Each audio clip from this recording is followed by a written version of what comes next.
اللہم صلی علی محمد وعلی آل محمد۔ بسم اللہ الرحمن الرحیم۔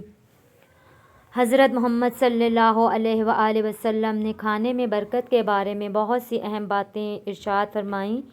کچھ احادیث مبارکہ میں کھانے میں برکت حاصل کرنے کے طریقے بیان کیے گئے ہیں۔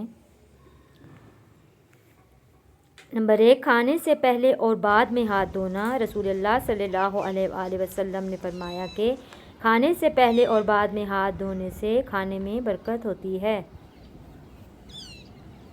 نمبر 2، بسم اللہ پڑھنا۔ آپ صلی اللہ علیہ وآلہ وسلم نے فرمایا کہ کھانا شروع کرتے وقت بسم اللہ پڑھنی چاہیے، اس سے کھانے میں برکت آتی ہے اور شیطان اس کھانے میں شریک نہیں ہوتا۔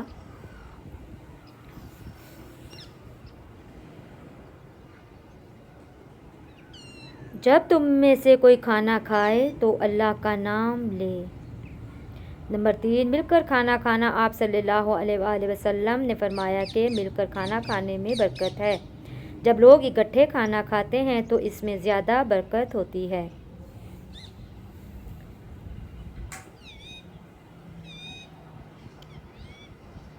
مل کر کھاؤ اور الگ الگ نہ کھاؤ، کیونکہ برکت جماعت کے ساتھ ہوتی ہے۔